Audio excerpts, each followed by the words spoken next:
Welcome to this week's episode of Coffee with the Journalist, brought to you by One Pitch. The guests on our show include some of the most notable journalists from the top US-based publications who cover topics including technology, lifestyle and culture, health, science, consumer products, and business news.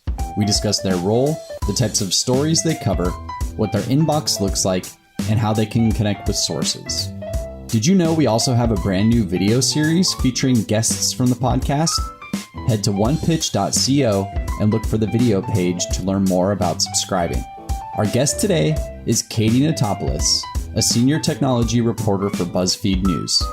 Katie covers tech and internet culture, including topics such as privacy, news and investigations about Facebook, Twitter, Instagram, YouTube, personal tech, influencers and the FTC, social media trends, and looking into the strange and wonderful characters that make up the internet. During the episode, Katie talks more about her role in Beat, her honest thoughts on pitches in her inbox, how she circles back to sources, and more. Let's hear from Katie now. Welcome, everyone. This is Coffee with the Journalist. I'm Beck Bamberger. I have a company called One Pitch that is what you're using and what you're here for. And I also run BAM, which is an agency that works with all venture-backed technology companies. Lots of fun, always changing. And what we're here for today, as always, is to interview, kind of in a course, a little table swap, a wonderful journalist who's going to fill us in about their pitches and their inboxes and what they care about. And what, also the future of journalism looks like, because we always like to hear the answer to that. So with us today, as you heard on a little bit of the background, is Katie Notopoulos, senior reporter in technology, actually senior tech reporter of BuzzFeed. She's been there almost 10 years. Katie, as you said, that's like 70 years in media dog years. So welcome. And thank you for being here. Well, thank you for having me. This is exciting. First off, and this is not normally on my, list of all my questions things. How does one hold a position at a media company for nearly a decade? I guess on one hand, it's inertia. And the other, look, I like working at BuzzFeed. I think it's a great place to work. I like the people. I like what I get to do. The thing that I value the most about my job and that I really love about it is I have a lot of freedom there to write about whatever I want, essentially. That's and awesome. Whatever happens to interest me that day, then I'm like, I really want to write about that. And so, as a result, some of my work is a little bit all over the place, but like generally, about technology and sort of internet culture is sort of my wheelhouse. Yes. And I love it. Everyone must look at Katie's deep tranche of stories that are wide ranging, from everything Facebook is messing up to, I'm not even going to say more. Just go and look at her extensive author page. It is a fascinating dive into what's going on in the internet and beyond. Katie, we were talking a little bit about this before we were doing some other segments, and you were just talking about your inbox and how you get stuff for fashion and food and what a celebrity ate on Tuesday or whatever. Mm-hmm. How is your inbox? I am so happy that we get to talk about this, because as a technology reporter, I love talking about how people use their inbox and their email. And I think that, we ignore email. We don't, as a topic, as tech reporters, thinking about the ways that humans use different internet services, I feel like email is such a everyone has email. You've had email since you were like a child or a teenager. Pretty much. It's just, but it's fascinating. I find email fascinating as a general concept. I think how someone manages their inbox says a lot about them. My inbox currently I have described it as when I'm apologizing to someone for having missed an email, I say, oh my God, I'm so sorry. My inbox is a war zone. In reality, I get a ton of email. I get a ton of PR pitches. I ignore most of them, don't even open them. And for the most part, the thing that makes it most difficult is it actually does make it hard to literally visually see in my inbox when a real email is coming in, like something that is someone who is specifically trying to reach me about a specific topic that is not necessarily a PR email. but I use the tabbed Gmail inbox of that. And I use like a lot of that kind of stuff. So I try, although it's a war zone, I feel like it's actually not that bad. I have the filters. So basically like all sort of internal email, BuzzFeed mainly runs on Slack. So most of my work-related messaging is happening on Slack. My emails with my editors, mostly with other colleagues, my team, that's rarely over email. Email is a little bit more for like company-wide announcements or something, which like honestly rarely are like super urgent that I need to read. But so that sort of means that I'm not like in my inbox all day long. I'm on Slack all day long. Like that's where I'm really doing the bulk of my sort of in and out work day with my team, with my manager, with my editors. Does that mean though, you said most of your inbox is just, pitches you don't even open, you don't even do. Are you one of those like mass delete, 47 that just came in the last hour? Or do you save and use it as a search box? Or what's kind of your way to manage the tsunami of pitches? I do. I mean, I don't delete. Occasionally I will if I'm having trouble. The only time I will delete is if like sometime I realize that I've fallen behind on finding the emails that I actually like needed to see, because I have so many new PR emails that have come in that I'll go ahead and delete some just to sort of visually clear it out so that I can quickly look and find, oh yes, like somebody emailed me about that thing that I had been meaning to, hear back on or something like that. I honestly I use my sent box more than my inbox. For that. Interesting. For the most part, in the course of my reporting, I'm usually sending out emails and waiting for responses more than I am sitting around waiting for a new incoming email that isn't a response to something I've sent. This is the first time I've heard someone using specifically the sent box as a means. But that implies sometimes I will go into my sent box and I'll look to see, has someone responded to that email that I sent yesterday asking about this thing? Because it's easier for me to find their response by going to my sent box than it is my inbox. Yeah. And also it's someone you want to engage with. Right. Right. So it cuts out that. Yeah. Yeah. And that's just sort of the nature of the work I'm doing is a little bit more of usually me initiating a conversation and reaching out to people and, asking for a response or to talk to them, as opposed to like getting an email from someone that I've never talked to before. Yeah. Wow. Interesting. Okay. When you're thinking of a story that you do, and you did mention, I kind of really pick and choose and it's pretty wide ranging. I mean, I kind of mentioned there's stuff on Facebook, Venmo, weird things that are in your glasses, horse feeder, whatever, horse dewormer happening on Amazon. I mean, it's wide ranging when you're covering like the internet and what's happening on there. How do you decipher a story you're going to do? I get ideas from all sorts of places. A lot of it has to do with I'm looking around on the internet, on social media, and I notice a thing. That is often the genesis of a story for me. It is honestly fairly rare that I have written anything in response to a story that was pitched to me over email. The exception would be like if it is literally coming from like a FANG company about their latest product and it's exclusive or something like that. That's the kind of news that like we would cover probably no matter what, right? Like if Apple says we're launching a space helmet, do you want a review unit? I would probably write about that. I'm rarely writing about startups that I've heard about only through a pitch in my email. Got it. That's probably devastating for people to hear on this podcast, but okay, got it. I think that's also in relation to, of course, the nature of what you're covering. So yeah, you got to be looking around the internet, scooping things up, going like, ooh, people are talking, that makes more sense. Right. I'm writing a little bit. I'm typically writing more about the ways that normal people are using technology and using social media and, tools, as opposed to writing about a new company or a new app or a new thing. I'm sometimes writing when those things come together, but I usually try to approach it from like, here's a thing that people are doing as opposed to here's a new thing. Got it. I hope everyone's taking notes on this. Please don't email Katie with crap that is not interesting or compelling, and it's probably not even going to work. Actually, Katie, kind of what you're saying is like, don't pitch me. And here's the thing. I feel like sometimes I hear from my colleagues like, oh, I get all these PR pitches. And I'm like, what people are doing? Like, hey, they're doing their job. Like, yeah.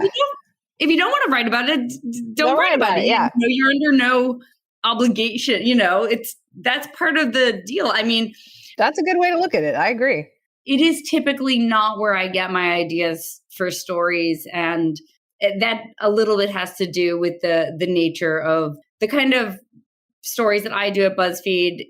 I would say in general, the BuzzFeed tech team rarely writes about stories that are something that came in as a pitch. Partly just because we're doing a little bit more, I would not say never, but typically we cover a little bit less of like, here's a cool new startup, here's a cool new company, and a little bit more of like accountability stories. We try to cover like big companies like Facebook, Amazon that, people already have heard of. So, we end up having, a lot of our interactions with PR people end up being a little bit more adversarial, unfortunately. But, it's not to say that it never happens that we get a pitch. And, I think that although we write a lot of stories that are like, Facebook did a bad thing, we are looking for like delightful stories and fun things and like weird and wacky new things. That's how I think of BuzzFeed. It's like, ooh, interesting, weird things of the internet and what's bubbling around. Yeah, exactly. I will say that some of the things that I do find useful that come in as pitches are, I do end up finding when people pitch a client as like a subject matter expert, I may not be using them right then, but I may come back to them at some point in the future when I am writing something where I think they can be helpful. Sometimes it's as simple as, let's say you're pitching a company that's like, it's about influencer marketing. And, I might not want to write about that company right then and there, but I might be writing a story about influencer marketing at some point in the future. And I might need a quote from an expert source. And in that case, I want to talk to the CEO and find out, what they have to say about Kim Kardashian's latest product launch or whatever. Yes. That kind of stuff sometimes is helpful. And sometimes I do like literally sort of go back and search my inbox for like, oh, I kind of want to talk to someone who is at a company that does this. And there's a little bit of like, if I am looking for someone who's I'm trying to quote as a subject matter expert, they actually better be an expert. Like they better not be some, rinky-dink person. But I do end up finding that helpful when I get a pitch about like, hey, if you ever need to talk to someone, I see you covered this topic. I work with a company and you might find the CEO really helpful to talk to for a story. I might not talk to them then. I may not write about the company, but sometimes it's interesting to like have that meeting and that conversation, and it might inform what I write about down the road. Today's interview will continue after this brief message brought to you by OnePitch. Are you curious to see the unique ways OnePitch helps PR professionals and marketers pitch journalists? Head to onepitch.co to learn about our new OnePitch score and see how easy it is to find the right journalist to pitch your news to. Sign up for your free account today. Now, back to today's episode. So that leads me perfectly to Katie, our fill in the blank section, which starts with sources. So I got a little phrase, I'll tee it up, and then you fill in the blank, if that sounds good. Mm-hmm. So the first one is my favorite sources, always. My favorite sources always are able to meet over Zoom. Okay. Do they not? Do they not want to meet? Where do they want to meet? I don't know. I guess I'm realizing now I guess it's funny. It's like, I used to meet people in person. Yes. And now I don't because, the BuzzFeed offices aren't even open. Yes. I can't imagine wanting to go back to that. Yeah, right. Thinking Thank about, God. I used to do I would get a pitch of like, hey, because I'm based in New York and a lot of tech companies are in San Francisco. So I would always get the like, hey, our executive is in town from San Francisco for the week. Do you want to meet them? They'd be sort of just doing like a press tour in New York while they were there.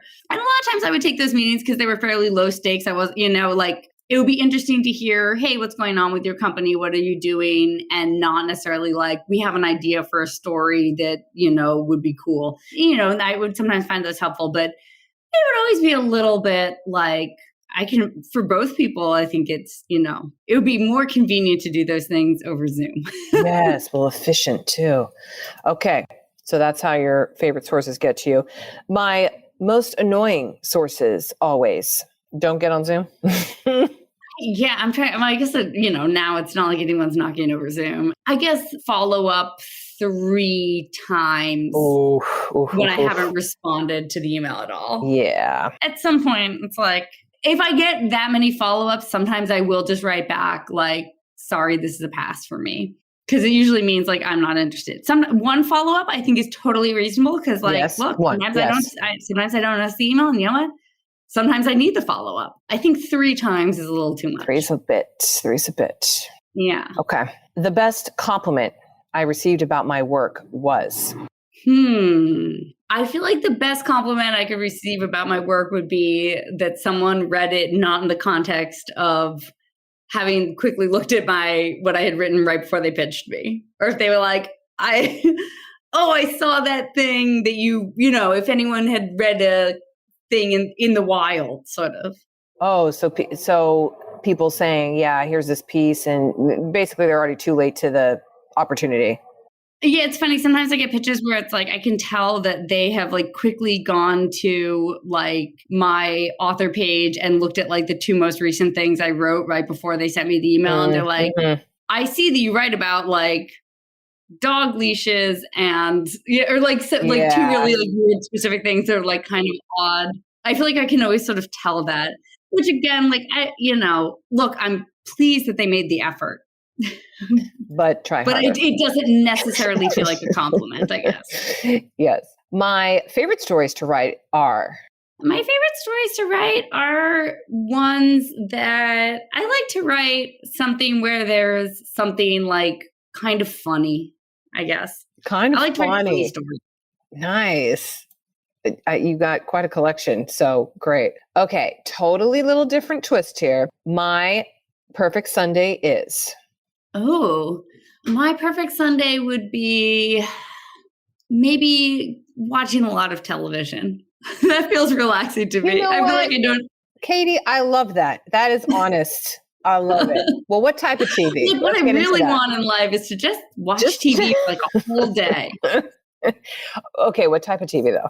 I want to like binge watch an entire season of something that I haven't had the chance to watch yet. God, there's something so satisfying about that. Yeah. I think there needs to be a story about that, of like who cracked the code on the joy of binge watching. Yeah. It must be a psychological something to that. Because you can't just stop like halfway. You're like, wait, but I can do it all. I don't know. Anyway. Yeah.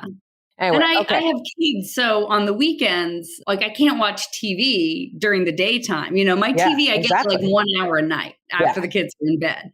So like, my dream is to sit there for like 10 hours and just like inhale a season of something on a Sunday, Oh, mom dreams. Oh, I love it. My favorite hobby is... I love bird watching. Really? Yeah. I read an article on that saying that there's hundreds of thousands of people in America that are like in this bird watching thing. Yes. It's great. It's fun. I'm looking at a cute little hummingbird on my patio right now. Oh, so, look at that. See, you're a bird watcher. Yeah. There's 2 little hummingbirds that float by, and I could tell the distinction between them because now I've had lots of ample time to tell. Yes, I am. Oh my God, Katie. Oh, I am. Okay. The last song I listened to was... Oh gosh. I'm trying to think. I don't even know. It was probably like the very like short snippet of something that was on, a TikTok meme. But it was, what it was is that, that TikTok meme that's been going around that's like, oh, it's so heartbreaking. It's about a girl who is like surprising her boyfriend who she's in a long distance relationship with in college. But like, she's videotaping herself like walking to his dorm room. And when she walks in, he's sitting on a couch with like 2 other girls. And he's very like, like it seems so clear that like something's going on. And there's this, I think it's an Ellie Goulding song is playing in the background, and it's become such like a joke on TikTok. People are making all these parodies of, walking in on this college boyfriend. And so I keep hearing this Ellie Goulding song over and over and over again. So that's probably the most recent song I've actually listened to, because I watch a lot of TikTok. Okay, my favorite fall recipe or food is? Oh, you know what I love? I love the Trader Joe's pumpkin bread / muffin. Yes. People are such hardcore Trader Joe people. I think there's a huge swell of fans of Trader Joe's that is not being widely discussed. Maybe this is a story for you, Katie. The joy of the underground Trader Joe community. You're not the first one I've heard say this. It's great. I look forward to fall, and I like stock up on their like boxed packaged pumpkin bread mix. It is great. I highly recommend it to anyone. I love it. The best Halloween costume I wore was?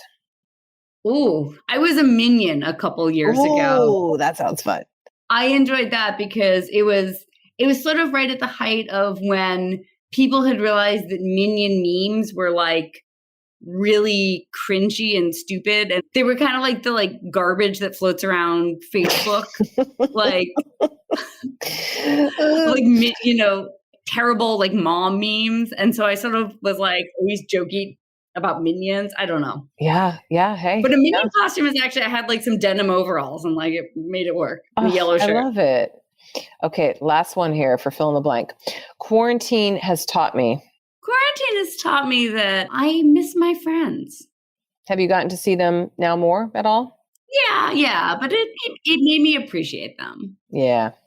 Oh, that's nice. I agree with that. Okay, Katie, totally different thing. What are you reading, watching, listening to? Frankly, we will take anything just so we can listen and understand what you like to watch story-wise or listen to or insert whatever.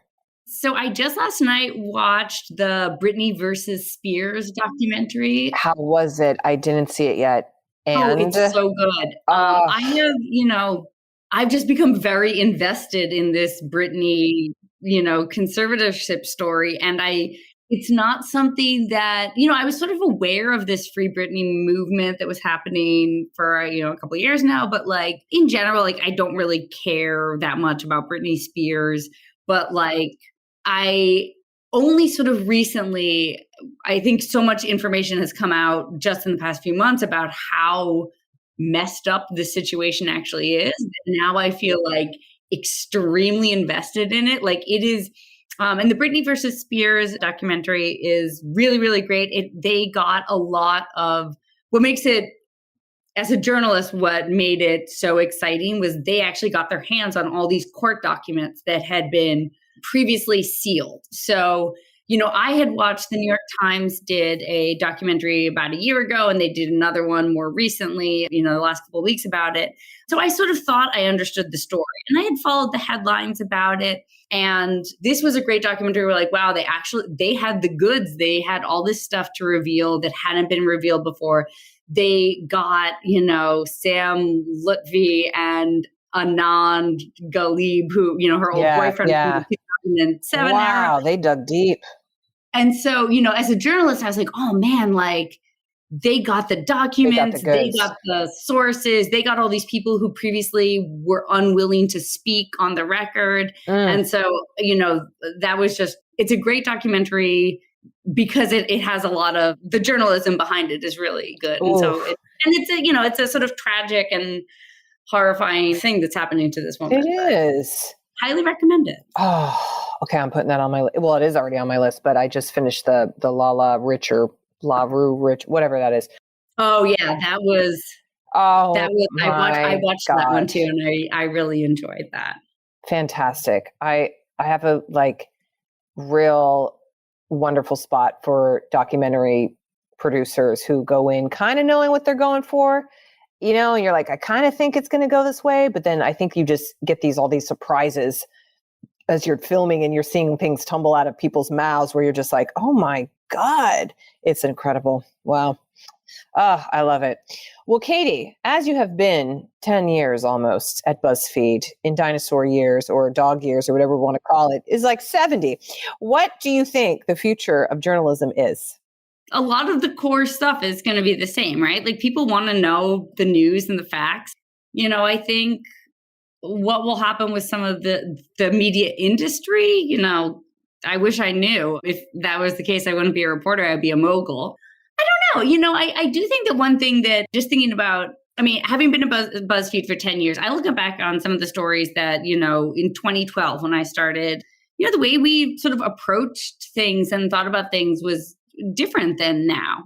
Seeing this Britney Spears documentary where it's like looking back at, how the media covered Britney Spears in 2007. And it's like, wow, like that's awful. That's different, right? So I am interested in, things, the nature of how we cover subjects is different, whether it's being more sensitive to thinking about like humans, saying, this celebrity is obviously having a mental health crisis. Let's cover this in a different way than, exploiting them, or, in sort of business reporting.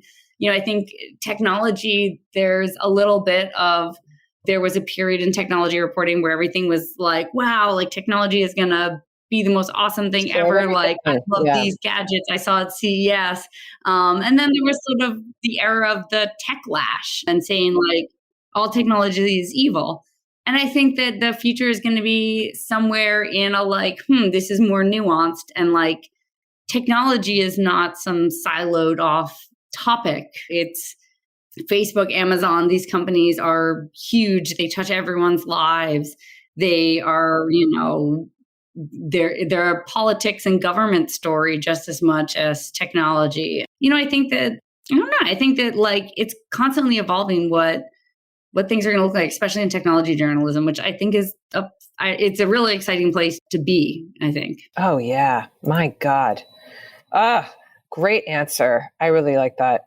Well, now, Katie, we've come to the end of our Mad Lib section, which I love. So I'm going to give you the word, and then I will fill it all in my little thing here. And I will read you back the whole phrase or the whole, let's say, paragraph. And we'll see if it's, silly, accurate, weird. It can be all types of things. You never know. That's the fun part. So the first word, an emotion. What is an emotion? Angry. Angry. Great. An adjective. Smelly. Smelly. Reminds me of the leggings that were smelly in the LuLaRoe thing or whatever. Okay, another adjective. Forlorn. Forlorn. I like it. A greeting. Hiya. Hiya. A verb.